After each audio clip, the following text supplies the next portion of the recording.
Tous les piliers, moi, tout ce en quoi je croyais avait basculé. Je suis restée, je pense, longtemps, même sans prier, qui a failli, on va dire, me coûter un peu la vie. Je prenais les médicaments pour dormir, je ne pouvais plus prier.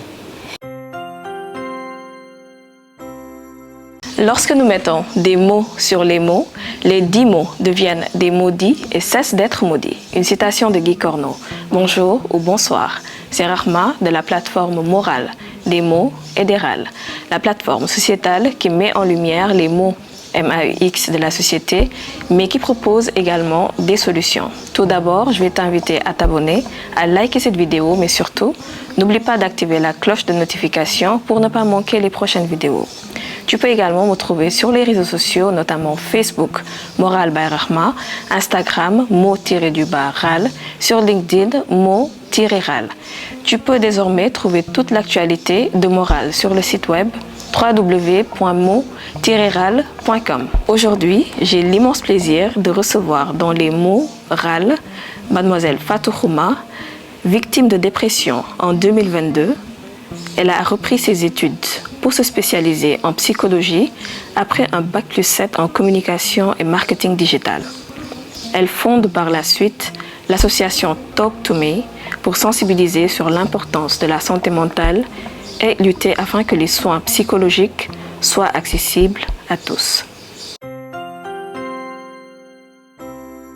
Bonjour Fatou, c'est un plaisir de vous recevoir dans Les Morales. Plaisir partagé, c'est un honneur pour moi d'être invitée dans cette émission. Merci Rahma pour l'invitation. Alors, avant d'entamer la discussion, je vais vous donner un bout de papier. Alors, et un stylo.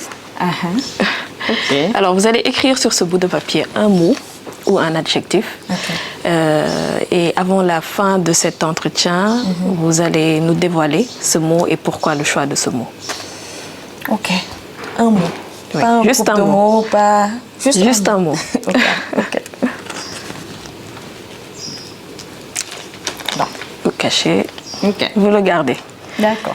Donc, Fatou, si vous deviez nous parler de votre enfance, que nous diriez-vous? Dans quel environnement vous avez grandi? J'ai grandi dans une grande famille, on va dire. Donc, mon père n'était pas là, il était tout le temps en voyage. Donc, ma mère, le frère de mon père, ses femmes, mes cousins, cousines. Donc, c'est dans cet environnement-là que j'ai grandi. Avec une maman aimante, tant bien même elle était jeune, elle ne s'y connaissait pas trop, tu vois. Donc voilà, elle était aimante quand même. Donc je suis l'aînée de ma famille, avec 6 frères et sœurs.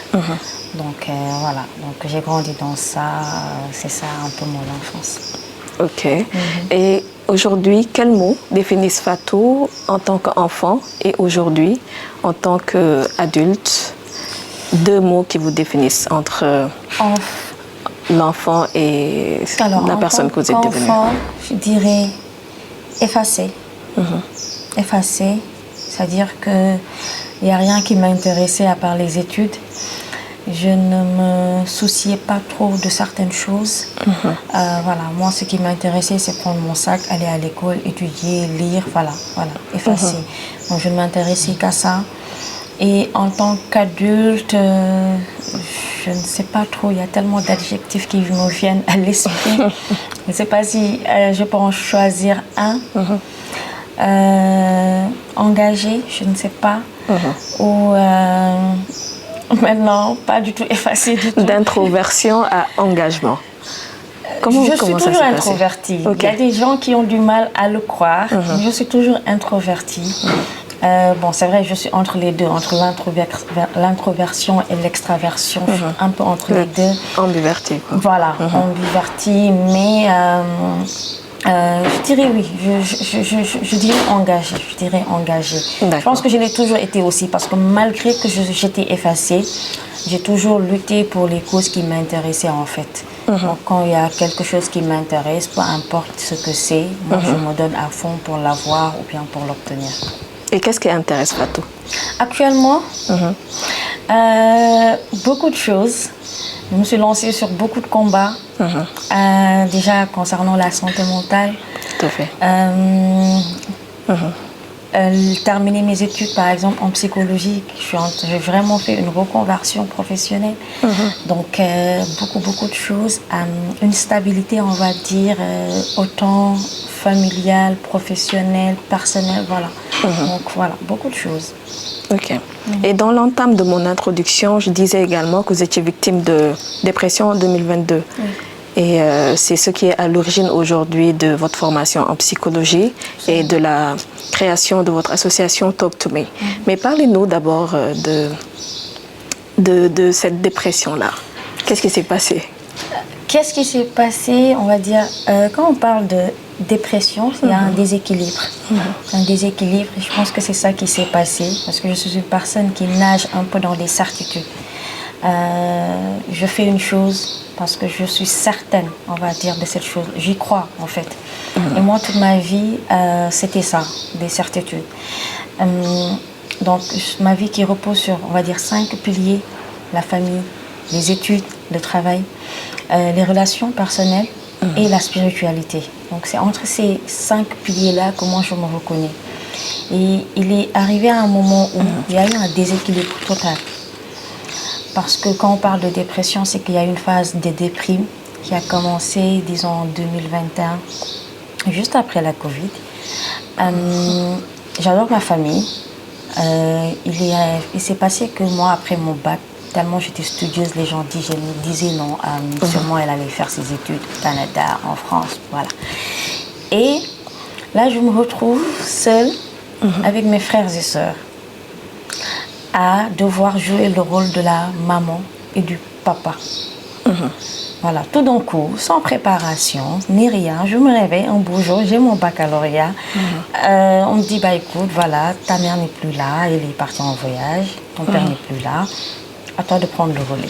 Comme ça, sans préparation, d'un coup. Et moi, quand je suis en face d'une situation, je plonge. C'est-à-dire, c'est comme si on me jette dans la gueule du loup. Je vais chercher à m'en sortir. Après, on va régler les problèmes, les dégâts. Et c'est ça qui s'est passé. Je me suis organisée pour bien gérer. Donc, j'étais dans cette spirale-là, en train de courir entre les études, la famille.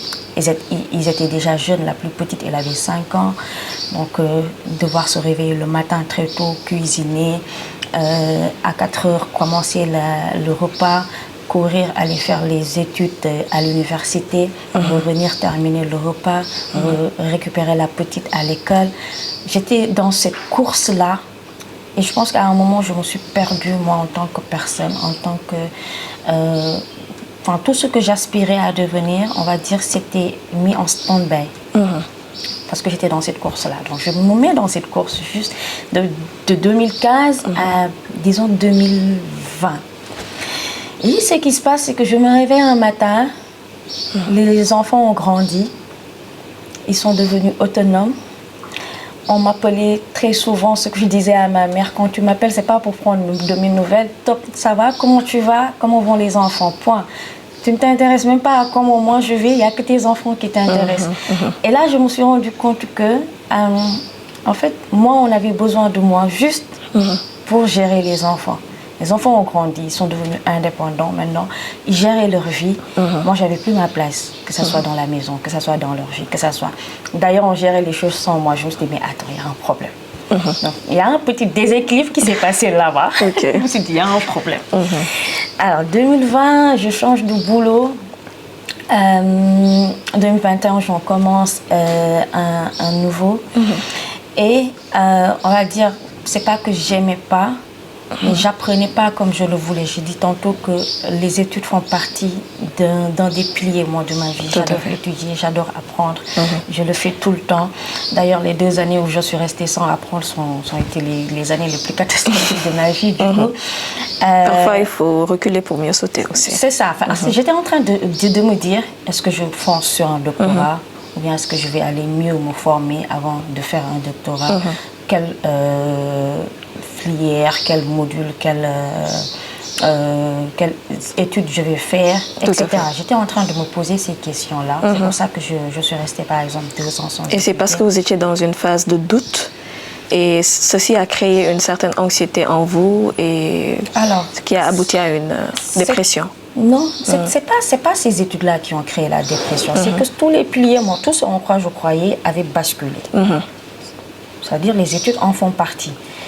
J'allais étudier, ça je le savais, parce que je ne peux pas moi rester sans étudier. Mais je ne savais pas encore quoi étudier. Donc j'étais dans ça, en train de me rechercher, encore. J'étais dans cette recherche. Je suis restée des mois en train de courir de gauche à droite sans pour autant penser à moi. Tout d'un coup, je me réveille, on me dit, bah écoute, il est peut-être pas trop tard, il faut que tu penses à toi. Mais qu'est-ce que j'allais faire? Comment j'allais m'y prendre? Donc j'étais dans ces questionnements-là. Côté études, côté travail, c'était pas du tout stable du tout. J'étais en train de me dire, est-ce que j'aime ce que je fais? Est-ce que je ne vais pas faire autre chose? Est-ce que je change encore de travail? Voilà, des doutes. Je change encore de travail. Et l'autre, c'était encore pire. Un milieu où les gens ne se soucient pas de toi. Voilà, l'essentiel, c'est qu'il y a des objectifs, tu les atteins, point barre. On n'a pas besoin de toi sur autre chose. Donc, avec des horaires pas possibles, je ne voyais pas ma famille, je n'avais pas de temps pour moi. Du lundi au dimanche, on te demandait d'être au taquet.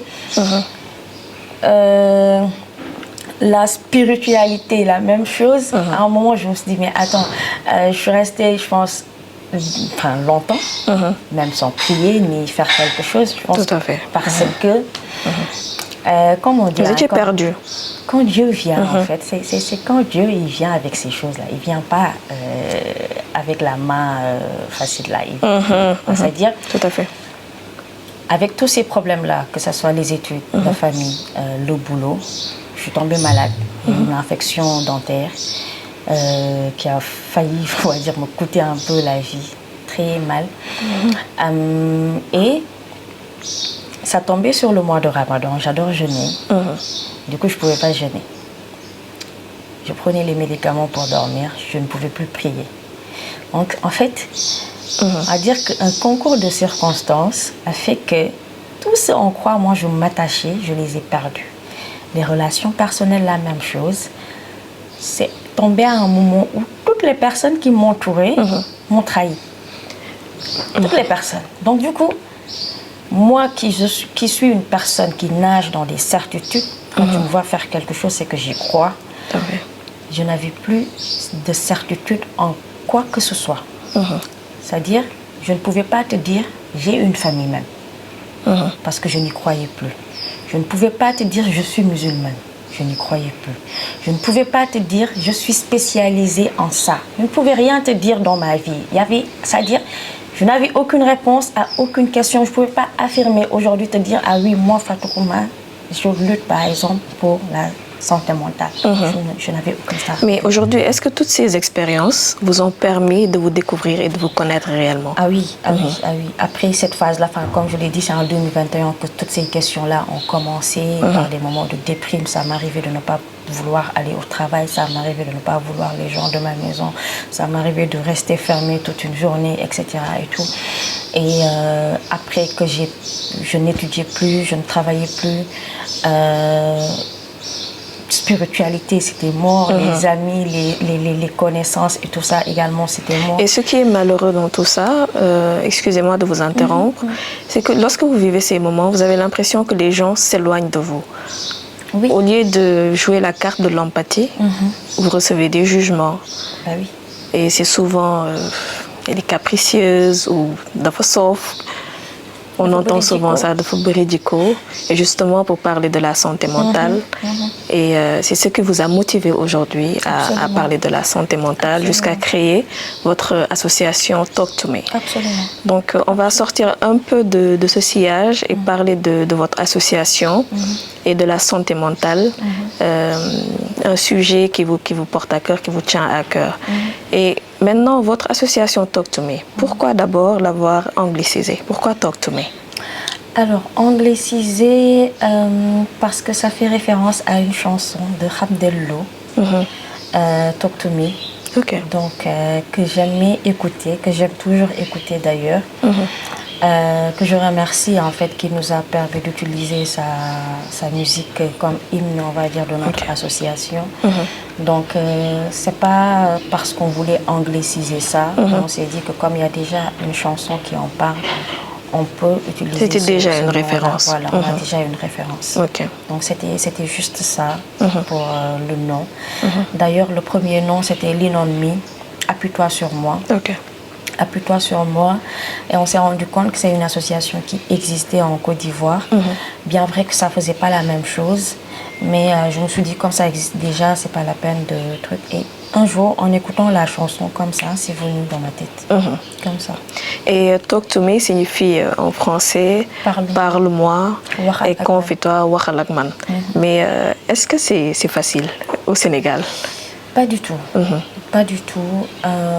Pour l'avoir expérimenté, on est dans une société où déjà on ne tend pas la main à la personne. C'est que je connais Rahma, je sais que c'est ça ses habitudes et tout. Un jour, je la vois changer. Au lieu de lui tendre la main, je préfère critiquer, juger, que d'essayer de comprendre. Nous, on est une société où le jugement est très facile. Très, très facile. Et la confiance n'est plus, on va dire, quelque chose qui définit le Sénégalais. Facilement, quand je te parle de quelque chose et qu'après, on a des problèmes, la personne va aller raconter ça à quelqu'un d'autre. Donc, on n'a plus confiance. On préfère se livrer à nous-mêmes, voilà, essayer de gérer nos problèmes nous-mêmes. Donc, c'est pour ça que... Ce qui renvoie au soutoureux également. Au soutoureux et tout, voilà. Parce que tu te dis, si j'en parle, la personne va aller raconter ça à quelque chose et moi, mon soutoureux sera perdu. Tout à fait. Tout le monde saura mon problème. Et c'est dommage parce que les gens souffrent. Même au sein de nos familles, on n'a plus cette tendance-là à se rapprocher des gens, à voir est-ce que telle personne va bien, etc. On se voit, on se salue, on mange, on dort, chacun va à ses occupations. Donc l'objectif même de Talk to Me, c'est de remettre l'humain au centre des préoccupations. Se dire que nous sommes dans une société, nous sommes dans un monde où c'est l'humain, on va dire, l'acteur principal. On ne peut rien faire sans lui. Donc, il faut que dans nos interactions, dans nos activités, peu importe ce que nous faisons, qu'on puisse se dire qu'est-ce que ça va apporter à l'humain, est-ce que ça lui convient. C'est-à-dire que toutes les questions qu'on se pose soient centrées autour du bien-être de cet être humain-là. Faute de quoi, rien ne va marcher, comme j'ai l'habitude de le dire. Ok. Et pour parler aussi de la santé mentale, qui est un levier très, très, très essentiel dans le développement humain et social, mais aussi dans l'épanouissement de tout individu. Et aujourd'hui, pourquoi parler de la santé mentale au-delà de votre expérience? C'est par empathie ou pour venir en aide? Les deux. Les deux. Parce que je me suis rendu compte que quand j'ai eu ma période de dépression, je suis partie voir un psychologue qui m'a facturé l'une heure à 30 000. Moi, je me dis, oui, je peux payer, d'accord. Mais imaginons la personne qui n'a pas de quoi manger. On lui dit, paye 30 000 francs. Donc, il y a juste deux cas. Il va se dire, ça, c'est pas important parce que j'y ai pas accès, donc je peux vivre avec. Ce sont des trucs de toubab, ce qu'on entend tous les jours. La personne va essayer de ridiculiser en quelque sorte la chose juste parce qu'elle n'y a pas accès. Et ça montre un peu pourquoi la santé mentale n'évolue pas dans nos sociétés, parce qu'elle est inaccessible. Donc, je me suis dit que je vais essayer de voir comment faire pour que les gens puissent avoir accès à ces soins-là. Elle est aussi importante, l'OMS le dit dans sa définition de la santé, il n'y a pas de santé sans santé mentale. Absolument. Donc la santé dans sa globalité, c'est un état de bien-être physique, social et mental. Si on exclut le bien-être mental, la personne n'a plus de santé. C'est la raison pour laquelle j'ai l'habitude de dire que personne ne va bien dans nos sociétés, parce que personne n'est bien mentalement dans nos sociétés. Et c'est ce qui se passe à l'intérieur qui se voit à l'extérieur. Exactement. Et c'est ça un peu aussi le souci de la santé mentale, elle est interne. C'est pas quelque chose qu'on voit. Absolument. Il ne faut pas te regarder et dire tu ne vas pas bien. Il faut qu'on discute, il faut que tu en parles, il faut, etc. Et pourtant, ça a des impacts, des répercussions sur ta vie, Absolument. sur tes activités, sur tout ce que tu fais, mais personne ne peut le voir. Et c'est ça un peu le danger, dire à la personne, non, tu ne vas pas bien et c'est interne. Il faut que tu travailles sur toi. Exactement. Et quand on ne va pas bien, on le sait. On le sait. Mais la plupart du temps, on ne veut pas l'assumer. Exactement. On ne veut pas On ne se l'assumer. donne pas le droit de toucher à cette partie de nous, alors que ça nous appartient. Exactement. On ne se donne pas ce droit-là. On se dit non, on va faire avec. Et malheureusement, comme j'ai l'habitude de dire, nous au Sénégal, quand on entend santé mentale, c'est parce que tu es arrivé à l'étape finale. C'est-à-dire, tu as perdu la tête. Nous, ça, on va dire, ah oui, retourne. D'accord. Mais avant, il y a des étapes. Il y a des étapes que la personne traverse. On pourrait l'aider. On pourrait lui venir en aide si on le sait très tôt, ou bien si la personne prend très tôt conscience de son état, s'en sortir très tôt, avant d'arriver à ce stade final-là, où ça va être encore beaucoup plus compliqué de récupérer ta raison. Et quelles sont les activités aujourd'hui de Talk to Me? Alors, nous nous sommes lancés sur plusieurs programmes, parce que notre objectif, comme je l'ai dit tantôt, c'est la santé mentale accessible à tous. Peu importe ta zone géographique, ta situation financière, peu importe. On veut que la santé mentale, à chaque fois que tu as besoin de parler à quelqu'un, que tu puisses appeler, que tu puisses voir, que tu puisses être entendu. Donc, on a un programme pour les jeunes, par exemple, qui s'appelle Talk à l'école. On va dans les écoles, on essaie de parler de santé mentale à ces jeunes-là, leur montrer son importance. On a des programmes avec les femmes, je ne dirais pas âgées, mais adultes, qui sont, on va dire, en train de courir entre la maison et autres, pour leur montrer l'importance de leur santé mentale. On a des programmes avec les hommes, on a des programmes avec les personnes qui sont malades. Écoutez Espoir, on essaie de prendre chaque secteur, essayer d'avoir des programmes adaptés à ce secteur-là, parce que la santé mentale, c'est quelque chose qui épouse, on va dire, tous les secteurs. Absolument. Et justement, pour parler de ces activités, je vais partager avec vous quelques images que vous avez bien voulu partager avec Morale. Donc, on va commencer par la première. Alors, c'était quand cet événement? Ça, c'était en février. Oui, c'était en février, avec l'association Les Lingères de Kër Mbaye Fall. Donc, on a parlé de l'entrepreneuriat féminin et de la santé mentale. Tout le stress que les jeunes ont, les jeunes femmes, c'est une association de jeunes femmes. Tout le stress qu'elles ont, l'anxiété, toutes les situations inconfortables qu'elles vivent tous les jours dans ce domaine-là. On a eu un très riche échange là-dessus. Donc, et je pense que depuis elles sont devenues des partenaires. Elles se livrent facilement? Oui. Et tu vas te rendre compte qu'on a besoin de parler. On a juste besoin du cadre. Absolument. Tout on à a fait. besoin de parler. Il suffit juste qu'on pose le cadre. Et quelqu'un qui est là pour nous écouter. Exactement. C'est ça. Le cadre. La personne est là pour nous écouter. C'est la raison pour laquelle dans nos activités, on essaie d'y aller avec des spécialistes, des psychologues, des coachs, des juristes. Peu importe, ça dépendra de la thématique pour que la personne puisse savoir que nous sommes là pour vous aider. Tout à fait. Nous sommes là pour vous écouter, pour vous aider. Alors, il y a également une deuxième image, celle-ci. On voit avec des jeunes. Oui, avec des jeunes, des lycéens. C'était à Thiaroye. Alors, avec le lycée de Thiaroye. Donc, on a organisé avec eux en décembre 2023. Oui, c'est ça, en décembre 2023, une activité sur le harcèlement scolaire, les impacts psychologiques du harcèlement scolaire. Et j'ai adoré cette séance-là. J'ai adoré cette séance. Les jeunes en ont parlé. Tu vas voir après la séance un jeune homme qui vient te dire, moi, je faisais vraiment tout ça. Donc, ce que je faisais, c'était pas bien. Je harcelais les filles, etc. Et tout. Donc, on a organisé une séance avec un psychologue qui était là, écouter les jeunes. Elles ont parlé de leurs expériences, de tout ce qui leur faisait mal. Des choses banales qu'on considère, nous, comme banales, mais qui pèsent sur le cœur, etc. Et voilà, donc, ce sont ces moments-là qui font que moi, j'adore Talk to Me. Ces moments d'échange-là, de se dire qu'on a permis à l'autre même si on n'apporte pas une solution concrète, mais au moins de se livrer, de se dire que ça posé sur son cœur, mais elle a pu en parler en face d'une spécialiste qui a pu l'écouter, qui a pu lui donner des conseils. Et jusqu'à présent, on est en contact avec ces jeunes-là, on échange avec eux. Et voilà, c'était ça. Mais c'est magnifique ce que vous faites. C'est vraiment un travail magnifique. Vraiment, je suis même presque émue parce que Morale également soutient et défend ces mêmes causes-là. Nous parlons beaucoup de l'harcèlement scolaire, de l'accompagnement des enfants, parce que l'harcèlement scolaire aussi joue un rôle déterminant dans la détérioration de la santé mentale de l'enfant et ce que peut impacter son avenir et le restreindre en fait. Absolument. Et dissimuler tout ce potentiel qui peut résider dans cet enfant-là. Donc c'est important de parler de tous ces sujets. On va finir avec une dernière image. Donc celle-ci.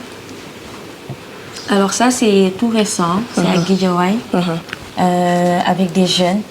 Alors nous, les jeunes occupent une grande place, on va dire, dans notre combat, parce que on ne peut pas changer des mentalités sans passer par les jeunes. Les adultes, ils ont déjà une mentalité qui est là, forgée. Avant de pouvoir changer ça, ça demande beaucoup d'efforts. Tout à fait. Donc on passe très souvent, on organise très souvent, la plupart du temps même des ateliers avec ces jeunes-là, pour nous dire que si leur mentalité change, peut-être pas aujourd'hui, on n'aura pas ce que nous voulons avec la santé mentale là aujourd'hui, mais dans 5 ans, on l'aura. Dans 10 ans, on l'aura, parce qu'on aura travaillé, on aura semé la graine dans la tête de ces jeunes-là. Et c'est pour ça, donc ça, c'était un atelier avec des jeunes pour parler de la santé mentale de manière globale.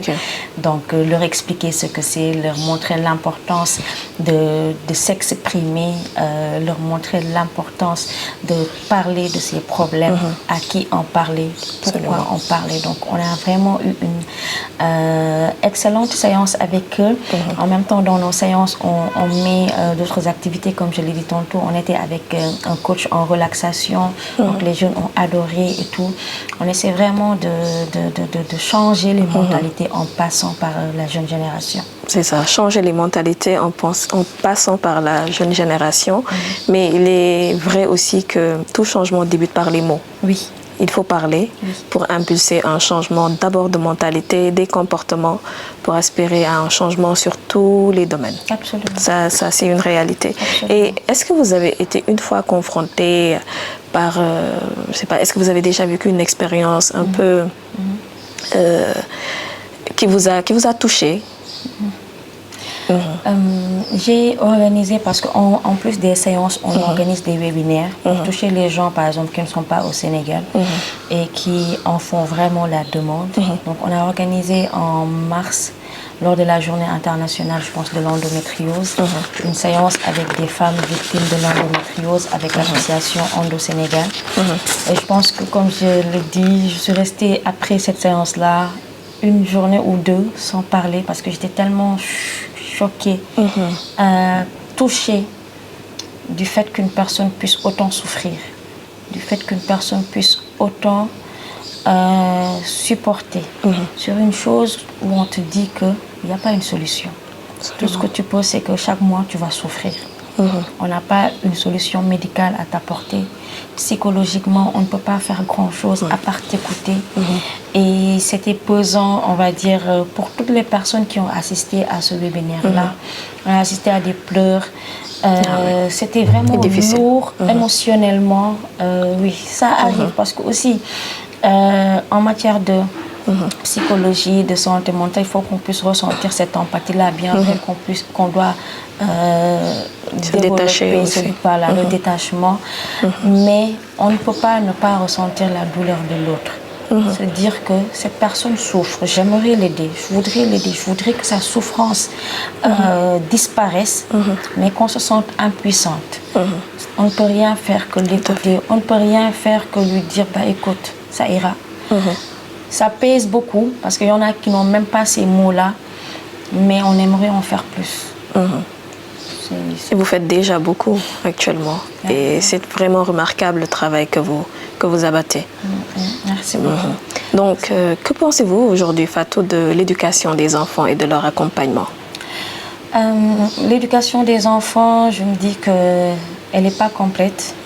Elle n'est pas complète. Déjà, nous, par exemple, quand on était jeunes, on avait une famille qui, en plus de l'éducation qu'on a à l'école, une famille qui était là pour accompagner cette éducation-là. On ne l'a plus dans la configuration de nos sociétés africaines.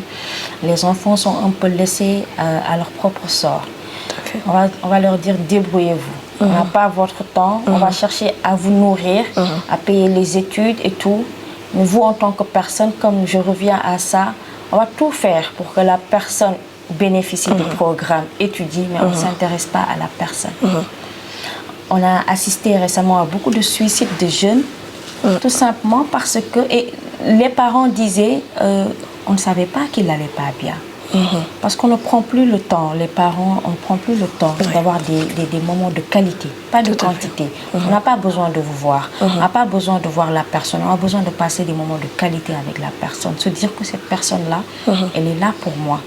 Que ce soit à l'école, que ce soit à la maison. À l'école, la même chose. On va enseigner à la personne l'histoire, la géographie, tout un tas de matières sans pour autant s'intéresser à cette personne-là.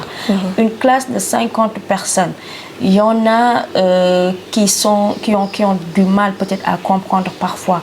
Nous, notre système, la manière dont il est notre système éducatif, la manière dont il est configuré, c'est que soit tu es bien, soit tu n'es pas bien. On ne prend pas le temps de prendre en compte les enfants spéciaux, les enfants qui ont du mal qui prennent du temps à comprendre. Pour nous, il n'y a qu'un style, qu'un standard, sois bien, point. Tu es intelligent ou tu ne l'es pas. Exactement. Alors que chaque enfant a un potentiel. Chaque enfant a un talent. Il faut savoir juste l'aider et l'aider à déceler ce potentiel et à le développer. Il y en a qui ne seront jamais bien à l'école. Mais qui ont d'autres aptitudes que les gens qui sont à l'école n'auront jamais. Parce qu'on ne les écoute pas. On ne les écoute pas parce qu'ils sont nuls en maths. Point. Alors que peut-être que cet enfant qui est nul en maths est bien en peinture, bien en dessin. C'est quelque chose qu'on ne prend pas en compte dans nos sociétés. Tu vas dire quelqu'un qui te dit « je fais l'islam » et tout, on va te dire « non mais attends, toi, tu ne sers à rien. Tu veux gâcher ton avenir. » Non mais est-ce qu'aujourd'hui Talk to Me a un volet enfance ou pense à mettre en place ou développer des concepts ou programmes dédiés aux enfants et les aider dans cet accompagnement-là? Oui, on a déjà ça, le programme Talk à l'école dont je parle. Talk à l'école. Oui, Talk à l'école dont je parle. On a déjà ça, on a déjà commencé à faire des tournées dans les écoles. On ne se limite pas juste à faire une séance de talk ponctuelle, parler et tout. Ce que nous voulons, et même dans tous les programmes dans le long terme, c'est qu'il y ait un suivi. Pour le moment, on manque un peu de personnel et tout, mais ce que nous voulons dans le long terme, c'est que chaque programme qu'on met en place, chaque personne avec qui on fait une séance, qu'on puisse, si nécessaire, si le besoin est là, qu'on puisse te suivre, qu'on puisse t'accompagner. Voilà. Donc, on a commencé avec Talk à l'école. Ce que nous faisons, c'est qu'on met après en relation avec les psychologues avec qui nous collaborons pour qu'ils puissent les prendre en charge et dans la mesure du possible, accompagner ce jeune là. Ok. Et je pense que vous devez être informé de cela. Nous assistons malheureusement de plus en plus à des scènes d'atrocité, des scènes de meurtre. Et c'est déplorable. C'est déplorable. Et quelle est la cause en fait de vouloir tuer en fait? Penser déjà à le faire et agir avec une telle animosité. Quelle en est la cause pour vous? Est-ce que il y a une part de dépression là-dedans, la santé mentale? Oui, il y a une forte part de psychologie là-dedans. Je ne dirais même pas que c'est totalement psychologique, en tout cas il y a une forte part, peut-être même la plus grande part. Alors, ce qui s'est passé, c'est que récemment, nous, au Sénégal, on a assisté à beaucoup de scènes violentes. On n'a pas été soignés. La première fois, en tout cas nous, moi, ma génération, on assiste à des tueries en direct. On dit telle personne a été tirée par balle. On voit le sang comme ça. On va dire telle personne a été égorgée. On voit le sang comme ça. On poste ça sur les réseaux sociaux. Ce traumatisme-là, on ne l'a pas encore soigné dans la tête de tous les Sénégalais. On est habitué maintenant à entendre ces scènes violentes. Une normalité. On est maintenant, c'est devenu une normalité. Ça ne choque plus. Même les situations dont on parle là, on va en parler 2 ou 3 jours, passer à autre chose. Demain, il y aura une autre scène, on en parle 2 ou 3 jours. Mais le principal problème, c'est qu'il faut qu'on se pose, qu'on soigne les gens. On est mal. C'est un enfant qui grandit dans un environnement violent. On est en train de crier, on est en train de tuer, on est en train de battre. Cet enfant-là va penser que c'est ça la normalité. Tout à fait. Et il n'y a rien, quand il va grandir, il va se dire qu'il faut tuer, il faut crier. Il a grandi dans la violence. Il ne peut qu'être violent. Et c'est ce qui s'est passé actuellement dans notre société. Les précédents événements qui se sont déroulés ont fait que la société sénégalaise est devenue violente. Que ça soit moi, que ça soit l'autre. Sans pour autant qu'on s'en rende compte. Exactement. C'est-à-dire, c'est maintenant dans notre inconscient. Là, quand il y a quelque chose qui se passe, tu te dis non, je vais le gifler. Alors que avant, on va se dire non, on va se poser, on va en parler. Ce n'est plus une solution, ça. Facilement, on va te dire non, il va voir, je vais le tuer, il va truc. Alors que ce sont des mots qu'on n'entendait pas très souvent. Cette violence-là, on en entendait de loin. Mais là, c'est devenu récurrent tous les jours. Il y a un travail profond à faire sur la mentalité des gens. Remettons l'humain au centre. Peu importe le programme qu'on va mettre en place pour aider les jeunes, pour aider les femmes, pour aider les hommes, peu importe qui on veut aider. On ne peut pas aider une personne qui n'est pas saine mentalement. Et surtout aussi réguler les réseaux sociaux parce que toutes les informations maintenant passent par les réseaux sociaux. À un moment, tout le monde est au courant. À ce stade-là, je pense que pour le Sénégal, il est impossible pour le Sénégal de réguler les réseaux sociaux. Ce qu'on Ça va être difficile. Très, très, très difficile. Déjà que c'est quasi impossible dans les autres pays, imaginons au Sénégal. Si on veut le faire, c'est un combat qui va demander beaucoup, beaucoup de moyens. Alors que ce qu'on devrait faire, par exemple, aller dans les écoles, leur dire que inclure dans les programmes tout ce qui est empathie, tout ce qui est bienveillance, tout ce qui est quand tu es en colère, comment tu vas gérer ça, la communication non violente, inclure ça dans les programmes. Ça, on peut le faire. Et ça coûte moins cher. Absolument. Et ça reste ancré dans la tête de la personne. Comme ça, la personne, peu importe la scène violente qu'elle va avoir, elle va se dire, ah non. Quand il y a une situation, on ne règle pas ça comme ça. Tout à fait. On priorise la communication non violente, on gère comme ça le stress. Quand on est stressé, on ne fait rien, on se pose, on respire, etc. En fait. On apprend aux gens à contrôler leur colère. Et là, la frustration, elle est là. Les gens se disent non, on est pauvre, on n'a pas d'argent. Il y a beaucoup de mots qui sont derrière. Mais il faut que la personne, qu'on la prépare mentalement à pouvoir supporter ça. Exactement. Parce qu'on peut être un être humain sans pour autant être humain. Oui. Sans pour autant être humain. Donc, c'est quelque chose sur lequel on devrait travailler. Donc, nous arrivons malheureusement bientôt au terme de cette émission. Peut-on découvrir maintenant le mot le fameux mot. Le fameux mot. Oui. Je te montre. Oui, alors. Je n'ai pas mes lunettes. Ok. Combat. Combat parce que je me réfère un peu à moral aussi. Il y a le moral. On ne fait que râler. Il y a ma soeur qui me dit, en fait, toi, tu passes ta vie à râler, en fait. Il y a tellement de choses à dire. Il y a trop de choses et je suis impuissante. Donc, comme je ne peux rien faire, je vais en parler. Il n'y a pas de souci. Oui, c'est ça. Il me dit, en fait, tu passes ta vie à râler, en fait. Voilà, en fait, je pense que toute la vie d'une personne, c'est une série de combats. Maintenant, à la personne de définir, on va dire, les priorités parce qu'il y a beaucoup de choses à dire. Beaucoup. Parfois, tu décides de fermer les yeux, tu dis non, je ne vais pas en parler, je refuse d'en parler. Tu fermes les yeux, comme je dis tout le temps, je dis, à la maison, je m'enferme dans ma chambre pour ne pas voir. Je ne veux pas voir, parce que si je ne vois pas, je ne parlerai pas. Donc, je préfère. Tout à fait. Donc là, il s'agit, enfin moi en tout cas, je suis dans ce stade-là, de choisir mes combats. Sur quoi je veux me lancer. Qu'est-ce qui mériterait que je lui accorde mon temps, mon énergie et tout. Donc voilà, ce sont des combats. J'ai longtemps faussé moi mes combats en me mettant sur des combats qui n'étaient pas les miens, juste parce que j'ai du mal à voir quelque chose qui ne va pas et de ne pas en parler. Tout à fait. Donc là, je suis en train vraiment de retravailler cette priorisation-là de mes combats et de m'arrêter là-bas. En tout cas, je peux vous dire que vous utilisez votre énergie à bon escient. Vous faites un magnifique travail, un excellent travail. Merci beaucoup. Mais aujourd'hui, pour terminer, comment se sent Fatou? Comment vous vous sentez aujourd'hui? Je vais très bien, je dirais. Il y a un instant que je prends la peine de parler, d'en parler. Ça veut dire que je vais bien. Donc,